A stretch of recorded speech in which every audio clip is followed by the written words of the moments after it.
All right, so today I'm starting to write a new book. It's called Choppy Water. I thought this would be a good opportunity for me to share some of my tips and techniques for how to write a great opening scene, which is a bit ambitious, really. How do I even know that it's going to be great?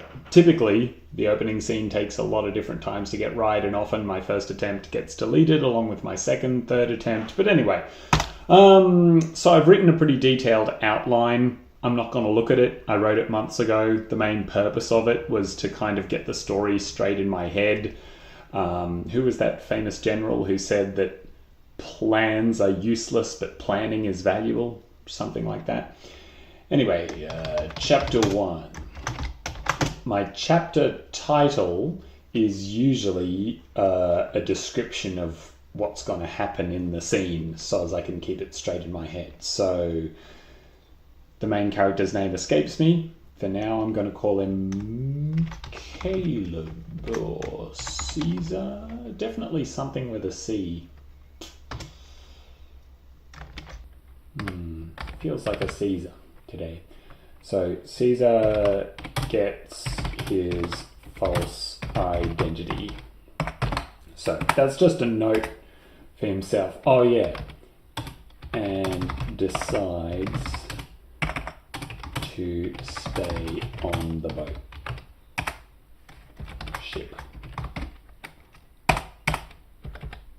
Okay, that's the main important thing that needs to happen in this opening scene, I reckon.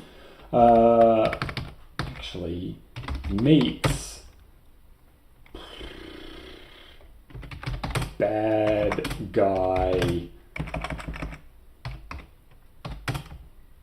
number 1.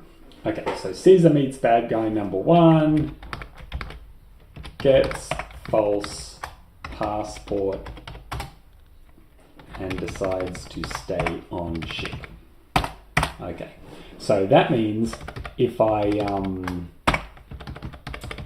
hit Control 1, then that turns it into like a chapter title that I'll be able to use for navigation later. It just makes it a lot easier for me to keep track of what happened when in the manuscript. That's not really important when you're writing an opening scene, but it does become important later when you're trying to wrangle the book you've already half written. So first things first, I need to get the reader's attention. I also need to set the tone. So this is a crime novel, so how about the guy didn't look like a criminal?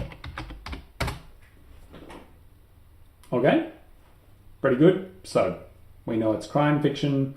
Now the reader is wondering, why didn't he look like a criminal? And in fact, most people don't look like criminals. If you're walking around the world looking at people, your first thought would be, that guy doesn't look like a criminal, unless you already know or suspect that he or she is. So, yeah, I think we're onto something.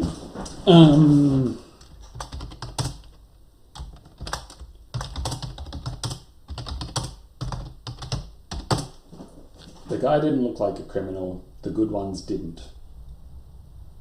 Okay, so that's a pretty effective way of saying that the main character has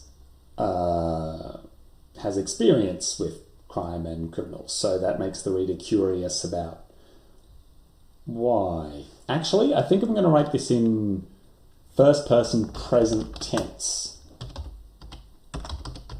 Doesn't look like a criminal. If you're writing in present tense, it makes it easier to do flashbacks without having to do, well, a lot of clunky tense changes, so you can differentiate more easily between the present and the past instead of having to deal with the past and further into the past, which can be grammatically difficult. The guy doesn't look like a criminal. The good ones don't, I guess. I do want to put a little bit of voice in this. As Benjamin Stevenson says, it's the voice that unlocks the story. I guess is a good line there. Let me see.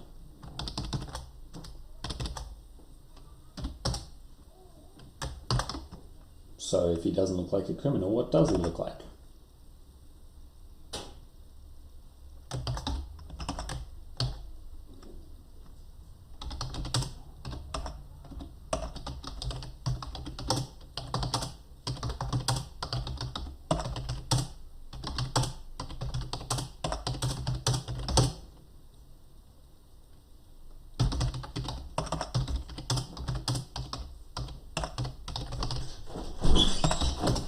Hello? Why does it smell different in here? I don't know. I think we're being recorded and or live streamed. Oh. My office smells fine, for the record. It actually if anyone's smells watching better this. than normal. Why does it smell nice is my question. You're making it worse. Anyway, what can I do for you? I was going to ask if you want lunch or coffee or anything. Oh, I've got a cup of tea, but I'd love some kind of food. Okay. Do you want me to come in? No, I can get something while I drop him off. Okay. Yeah, great. Like what? Oh, I'll have whatever you're having. I don't know what I'm having. Minus the meat. Kebab? Not open Monday. on Mondays. Every time. Mondays? So you don't want a coffee though? No, I'm good with my tea. Okay. You want the door shut? Those, leave it open, it's fine. The chinich and spees pasties, the cheese and spinach. The cheese and spinach pasties at the bakery are pretty good. I'd have one of those if there was one going. Okay, bye. Okay, love you. Okay, bye. Bye. Have a good day, Ashy. Where was I?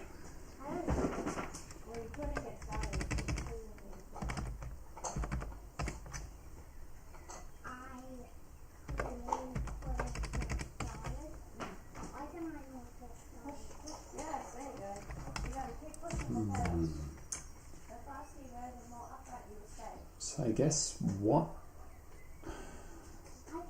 do criminals look like?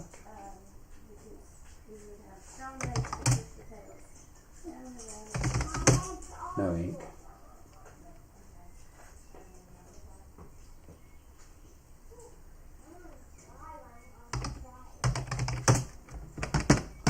Okay, when I'm a bit stuck, I like to give myself permission to just write the first thing that comes into my head and accept that a lot of this will be cut. So let's give a description of this guy.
I know already that the guy works on the cruise ship, so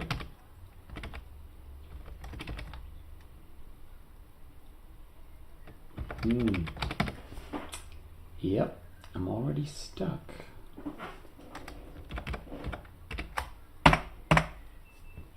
Okay, Dan skin, no ink.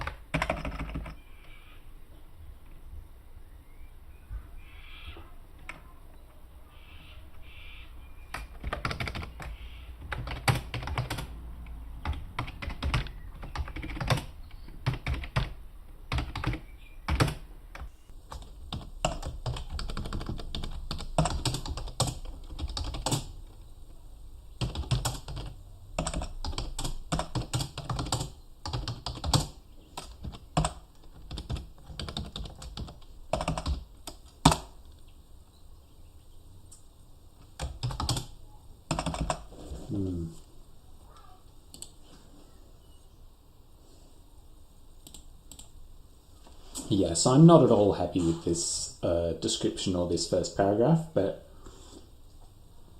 I'm going to move on. It's important to keep up the momentum. So what's the guy going to say?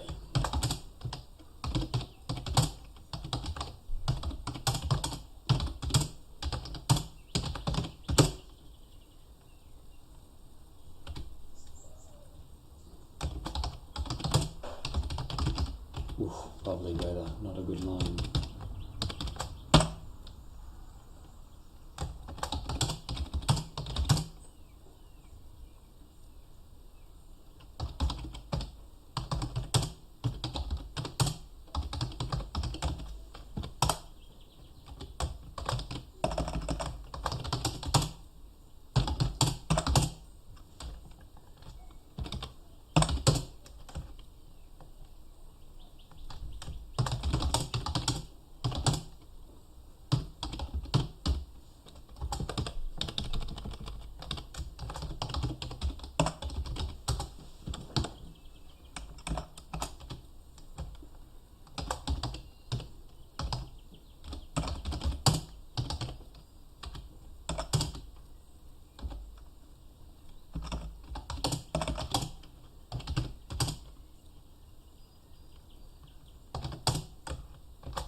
The other famous military saying is something like, no plan survives first contact with the enemy. I feel like my outline hasn't survived first contact with this manuscript already, but okay.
What do you call people who work on boats?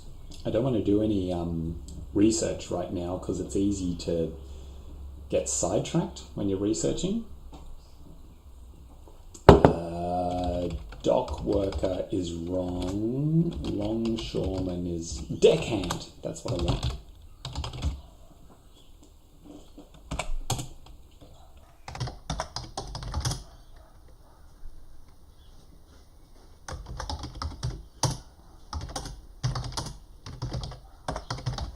Rolex is a cliche. What's like another expensive brand of watch? Tissot, I think. Alright, let's fix this paragraphing. I like to try to make it look as much like a book as I possibly can as I work. Yeah, let's just do that.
This is tricky because neither of these people has personalities yet in my head. Like, I know broadly speaking what both of them are going to do in the story, but I haven't seen them do it. So if you've written 2/3 of a book, then it's pretty easy to come up with dialogue and actions, big or small, for the characters because you know them well enough that you know what they would do in the situation that they're in. Whereas these people, for me, I don't know them very well yet, so I'm just kind of guessing. It's one of the reasons sequels are so easy. Fortunately, I'm contracted to write a sequel to this book, so hopefully that'll come a bit more naturally to me than this is so far. Pacific Ocean, probably capitalised.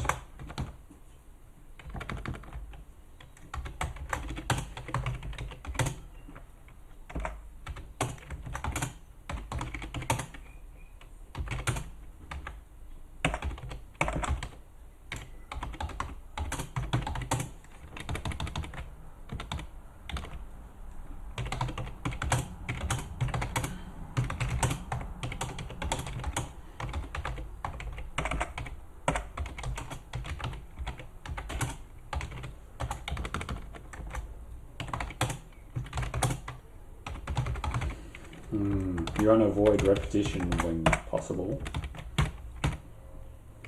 Oh, and also, if he's turning away and it's in his back pocket, yeah, you see what I've done here? Whoops, hang on.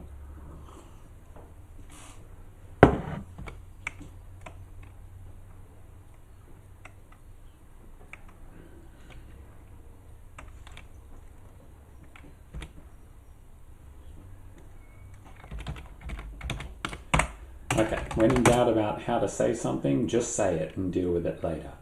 He turns away so his body is blocking.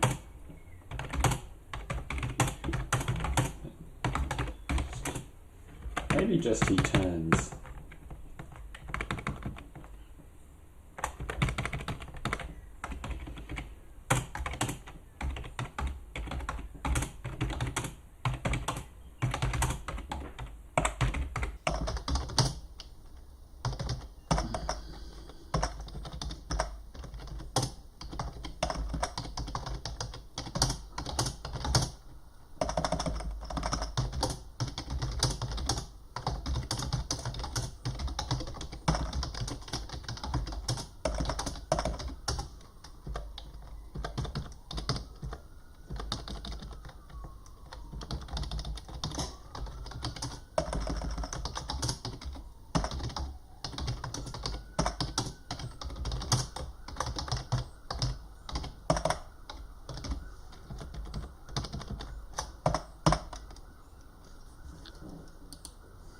I never remember how to spell practiced. I think there's a difference between US and Australian English.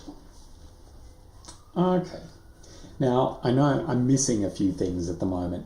Some of them I want to be missing because I want the reader to be curious about them. Others, you want them curious but not confused.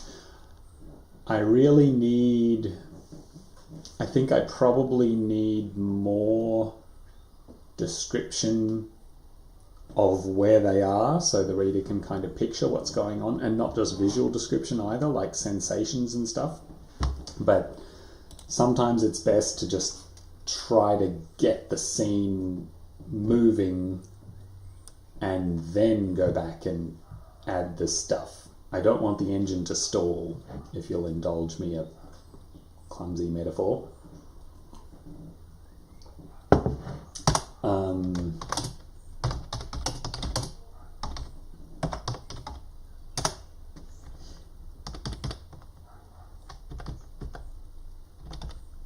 Maybe just he hands me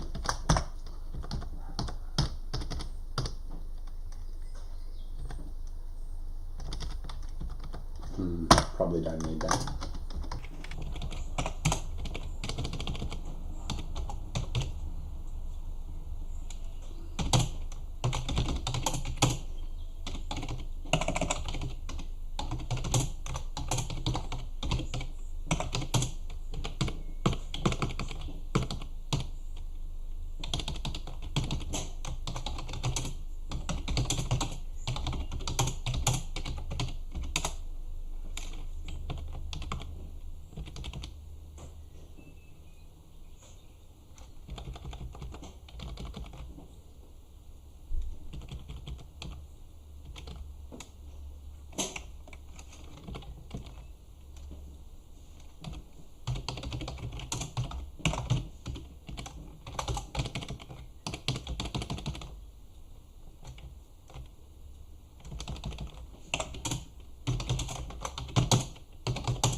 It's always hard to decide whether to explain to the reader why the people are doing what they're doing.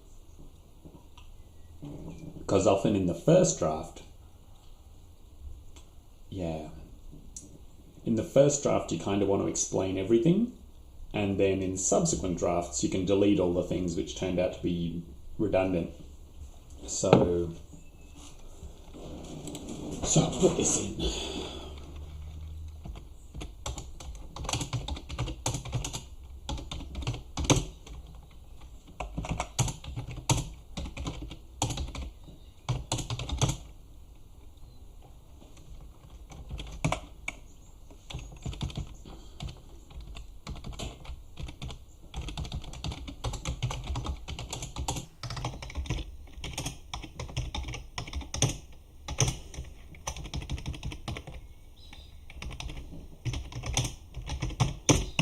Do this in escalating order. There's a bank card, Medicare,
Yeah, see, I think that's probably redundant.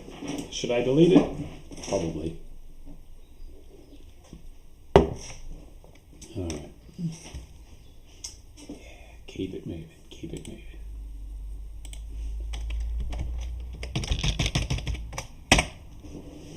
The guy doesn't look like a criminal. It's important to read this stuff out loud, not just... who cares? It's important to read out loud.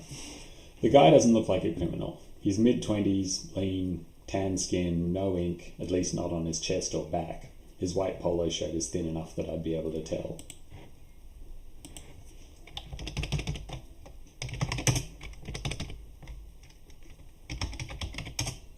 It's nothing through the imagination.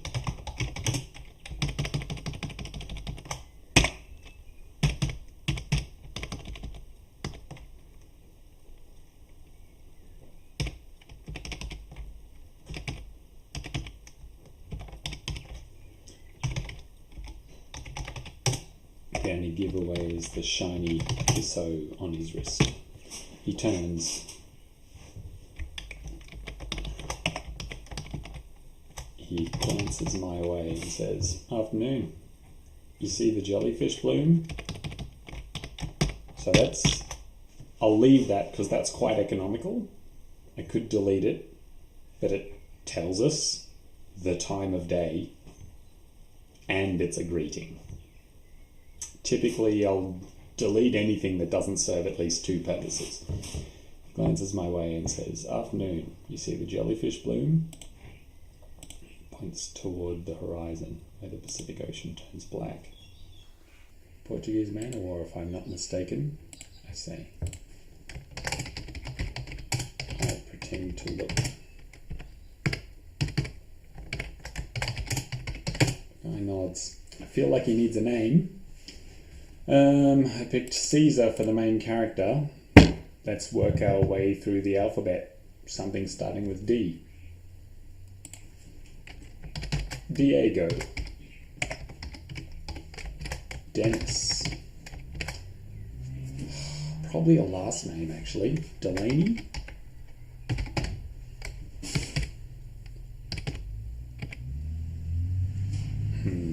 Might change that later.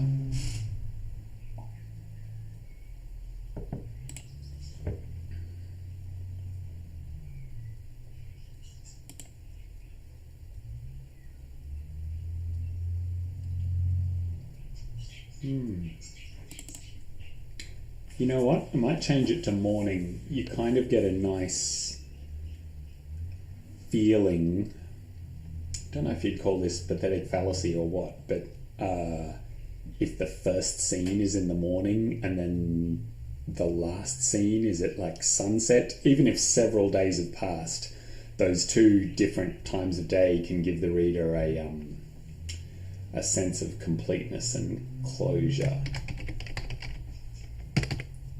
So he glances my way and says, "Morning. You see the jellyfish bloom?" He points toward the horizon where the Pacific Ocean turns black. I pretend to look. "Portuguese man of war, if I'm not mistaken," I say.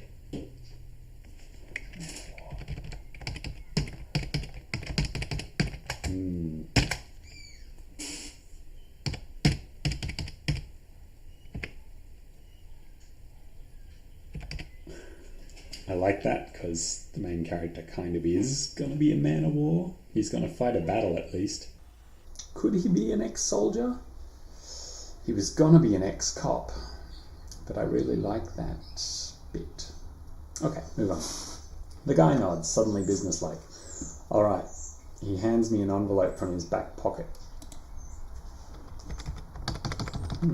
Don't need more dialogue there. An envelope from his back pocket.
What do you call those things on driver's licenses in Australia? The holographic watermarks, I want to say.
think so there are some readers who find coarse language off-putting and others who don't. As a general rule, if there's going to be swearing in the book, I like to do it in the first chapter so as the readers know, because there are some readers who find a lack of swearing unrealistic and off-putting, particularly Australian readers, right? So if you've got characters saying "darn it to heck," then there's some Australian readers who that'll kind of break their immersion because they know that a person would swear in real life in that situation. But in any case, I like to, if there's going to be any swear words in the book, I like to drop one in the first chapter to prove that I am willing to, and that the book is, that kind of book, but then dial it back as much as possible. Whenever I can avoid it, I do. I call that the Taylor Swift method. You know how in her album Folklore, like the first line on the first track had a swear word in it and then nothing else in the album. Ditto Red Hot Chili Peppers' Californication. So drop the F-bomb early and then rein it in.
An argument is always more interesting than just a regular conversation. But it would be nice if I could have some more of their disagreement be under the surface. But again, this is a draft 0 of a first scene that may just get cut in the end.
It's always hard to work out what to say and how to say it at the same time.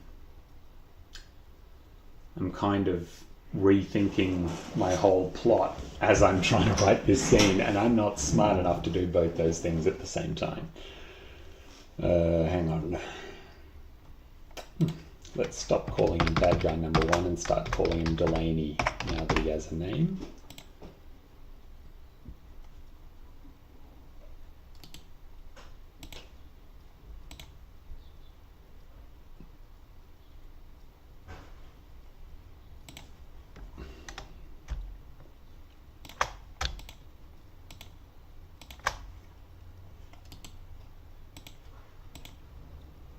Again, make it look like a book. If it doesn't feel like a book, then sometimes making it look like a book is the next best thing. All right.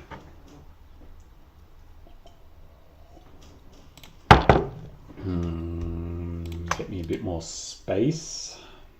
Reduce eye strain. Oh dear. I'm procrastinating. You've caught me procrastinating.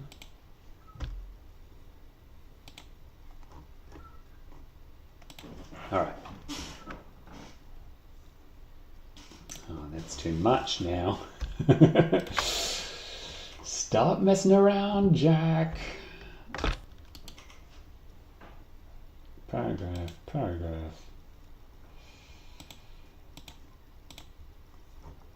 Okay.